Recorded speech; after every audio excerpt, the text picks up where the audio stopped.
अस्सलामुअलैकुम दोस्तों आज हम आपको एक बहुत ही खूबसूरत जगह दिखाने वाले हैं और इस खूबसूरत जगह का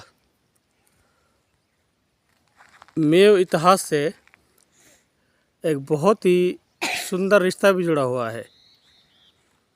और ये जगह जितनी खूबसूरत है इतनी ही ये डरावनी भी है।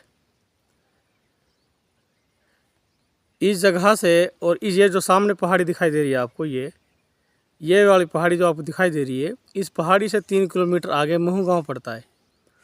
और ये वही महू गांव की सामने ये जो पहाड़ी है, ये वही पहाड़ी है जहां पे 1857 में जब अंग्रेज़ों का और भारतीयों का युद्ध हुआ था, क्रांति हुई थी, तो यहीं पे सदरुद्दीन ने आडी पहाड़ी पे मोर्चा लगाया था। और लड़ते लड़ते ऐसा बताते हैं कि यहाँ पे 70 आदमी शहीदी को प्राप्त हुए थे। और वो लोग जिंदा या मुर्दा सदरुद्दीन मेव क्रांतिकारी को पकड़ना चाहते थे, लेकिन वो उनके हाथ ना सका। और यहाँ से और वो लोग जो थे, इन जगहों को उन्होंने अपना खुफिया ठिकाना बनाया हुआ था। और जो सिल्ली आपको दिखाई दे रही हैं, ये एक तरह का खनिज भी हैं जो कभी चली थी। और इन्हीं जगहों को उन लोगों ने खुफिया तौर पर यूज किया था। और जितने ऊंचे पत्थर के पहाड़ हैं, यहाँ पे इतने ही ऊंचे रेत के भी पहाड़ हैं। आप ये देखो, इतने ही ऊंचे, सामने ये देखो आप, इतने ही ऊंचे रेत के पहाड़ हैं। ये मैं आपको जूम करके दिखाऊं, यहाँ पे इतने ही ऊंचे रेत के पहाड़ हैं। और ये जगह बड़ी सुंदर है, खूबसूरत है। यहाँ से थोड़ी सी आगे राजस्थान की सीमा पड़ती है, और वो भी मैं आपको दिखाऊंगा। हरियाणा की सीमा में महू गांव में सदरुद्दीन ने अंग्रेज़ों से जंग लड़ते हुए वो इसी रास्ते से, इन्हीं बियाबान जंगलों से, बताते हैं कि वो राजस्थान की साइड निकल गया था, इन्हीं पहाड़ों से होकर। और इस पहाड़ का और इस जगह का बड़ा खूबसूरत इतिहास है, जो हमें अपने पुराने पन्नों को पलटने का एक मौका देती है। और हमारे मेव भाई और देशवासियों जितने भी हैं, इनको चाहिए कि इन धरोहरों को सहेज कर रखें और इनकी तरफ थोड़ा ध्यान दें। और इन्हीं पहाड़ों में यहाँ पे इस टाइम कोई इंसान नहीं दिखाई देता। दिन में कोई बकरवाल वगैरह चरवाहे आते हैं, दिखाई नहीं देता। यहाँ पे एक बड़ा खूबसूरत कुआं भी है, जो कि यहाँ पानी का एकमात्र सोर्स है। ये अरावली की पहाड़ियाँ हैं, और इस अरावली की पहाड़ी ने बड़े बड़े संघर्ष देखे हैं। इन्हीं पहाड़ियों में बलबन से जंग हुई थी, औरंगजेब के काफिले को भी लूटा गया था, शाहजहाँ के काफिलों को भी लूटा गया था, और इन्हीं में आके शरण लेते थे। और ऐसे बताते हैं कि हजरत जी के ज़माने में हजरत जी ने यहाँ पे क़याम किया था और दुआ दी थी। और फिर एक आदमी जो शायद इधर से नाहरी का गांव से था, उसने यहाँ पे कुआं की खुदाई की थी, और इन पहाड़ों का सीना चीर कर उसने ये कुआं बनाया था। ये सामने जो आपको दिखाई दे रहा है, इस वीराने में जो कुआं दिखाई दे रहा है, ये पानी का यहाँ पे एकमात्र सोर्स है।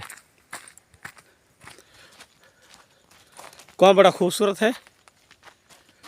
बाद में इस पे कुछ पंचायत ने भी काम किया है, और जो पुराने ज़माने का इसका ढांचा है वो मैं आपको दिखाऊंगा।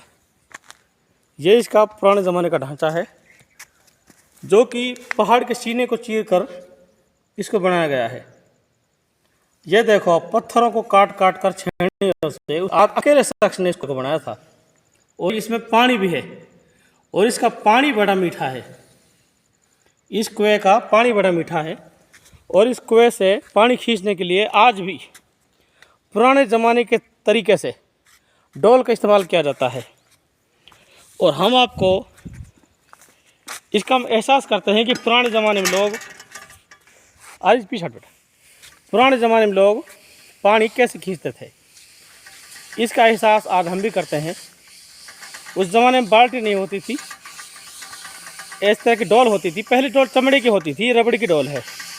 लेकिन आज भी आने जाने वाले लोग जो इधर से आ निकलते हैं, वो इसी का यूज़ करते हैं।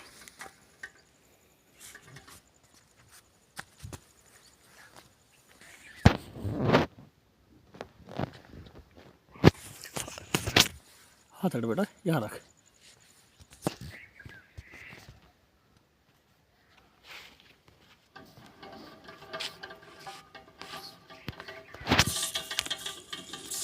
और हम भी वही देखते हैं इसके पानी को चेक करके कितना मीठा पानी है।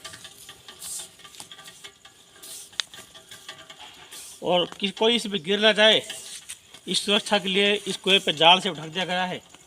इतनी जगह छोड़ी है कि इसमें डोल आ सके। और ये डोल भर के पानी से आ गई, ये इसमें पानी भी रिस रहा है, बड़ा पानी है, बड़ा मीठा पानी है।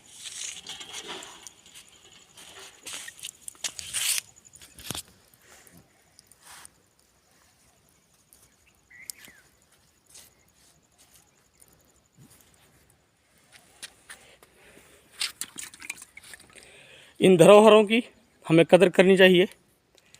मेवात की विरासत है। कुछ हमारा इतिहास छुप गया है।